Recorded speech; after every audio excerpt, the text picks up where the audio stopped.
Good day to all of you. It's Ido Aharoni again, having the great pleasure of hosting here my dear friend, Professor Nick Cull of the University of Southern California, where he's heading one of the most unique programs. I've been there, the program for public diplomacy.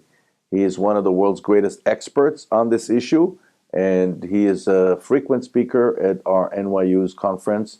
And hopefully you'll also become part of the work of the Leon Charney Forum on New Diplomacy. It's good to have you here, Nick. Thanks, Ido. Thanks for inviting me. It's a pleasure to be here. My first question, please tell us about the center at the Annenberg School. Tell us about your academic work.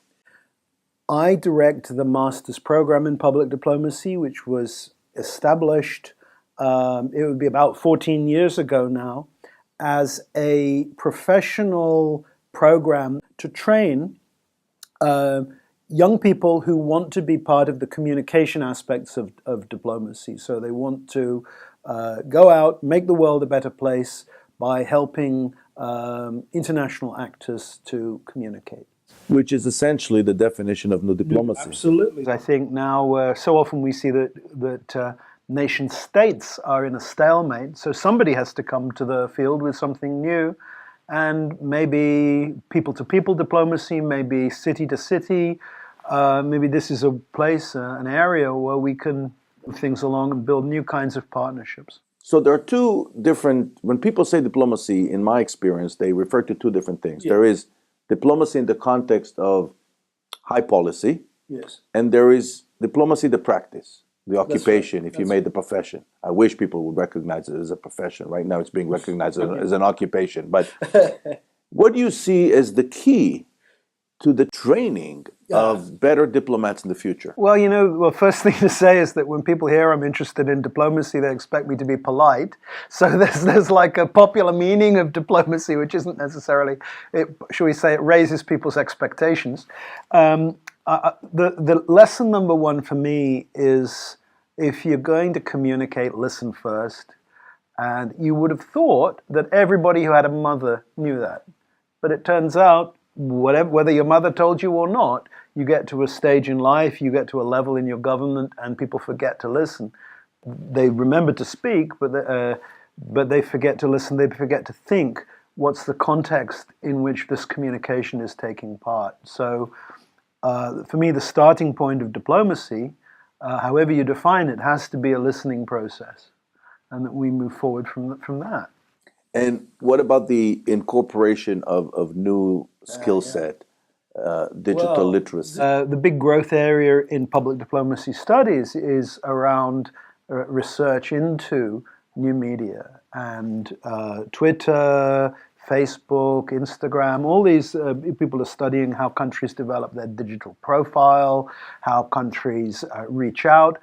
But to be honest, we're still waiting for the scholar to come forward and prove that a digital campaign won an international situation or prevailed in an international situation. There are lots of examples of it helping, but it's yet to, we haven't really found an open and shut case of successful, truly successful digital diplomacy. And in fact, what worries me about the digital is that people think, oh, if I understand the digital, I don't have to bother with all the old stuff. And to me, what still matters most is understanding the situation, listening before you speak, seeing the process as being about a relationship.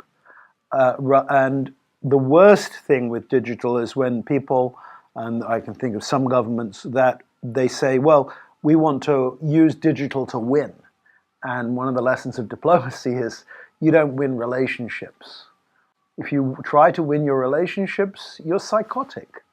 What you need to do is to develop a perception of mutual benefit and work to create avenues for that kind of a perception of a shared interest. And once you've got that, a lot can be done. And sure, digital can be part of an overall diplomatic profile, but I am concerned a little bit about an overemphasis. So the book I've got coming out is called Public Diplomacy: Foundations for Public Engagement in a digital age. So I'm talking about the foundations, and there's a lot in there about how to do digital diplomacy, but I feel you have to have the foundation right. You can't just stick the house up without paying attention to the foundations. And some of the approach to digital overemphasizes the method rather than the you know how we have to pay attention to the basics. You know, as a former government employee, I was always frustrated how little awareness governments have, and it doesn't have to be a national government, it could also be a city government, Yeah. To the need to conduct their own independent research. What do you think can be done to change that mindset? Because politicians, by definition, they want to see results immediately. The results they will see if they leap without looking are not going to be good results.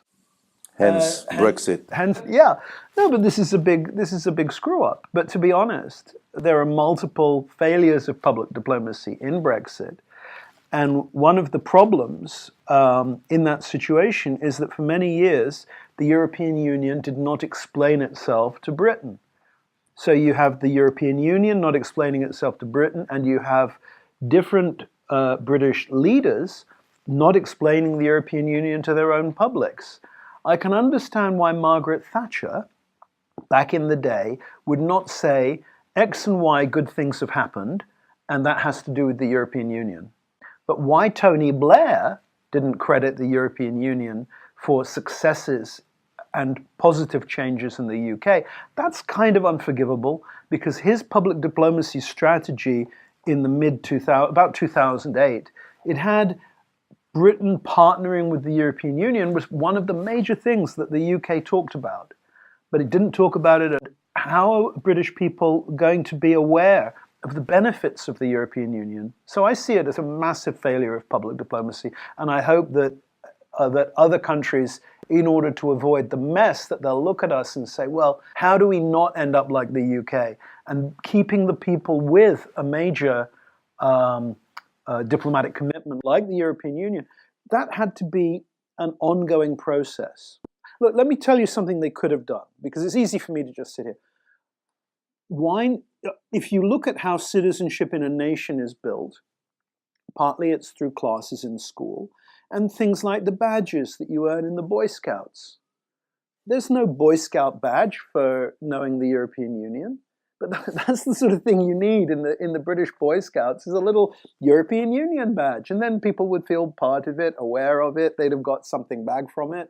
But if you haven't got these little micro-level connections, I think it got a little better when they started having license plates with the European flag on, to show people, well, it's your nation, your national letters, GB for Great Britain, but in a European context. It started to make those tiny little connections. Right. And I think maybe it also, I don't know, I'm just guessing, maybe one of the reasons it happened is because it was in total contradiction to the Cool Britannia campaign of a few years earlier, which really highlighted UK rather than Great Britain. Yeah, no, absolutely. It was all about UK and was all about London. Yeah. And it's all about being cool and being unique. Yeah. And it wasn't about being part of Europe. Yeah, no, absolutely. And one of the things I'll say tomorrow is that the true price of a nation branding campaign, if you pick the wrong elements of emphasis, the true price of the campaign may be the opportunity cost in partnering with others, rather than the money you pay to the branding expert for helping you develop the slogan and the logo and all that stuff. The real cost is in the way, how it can get in the way of partnership.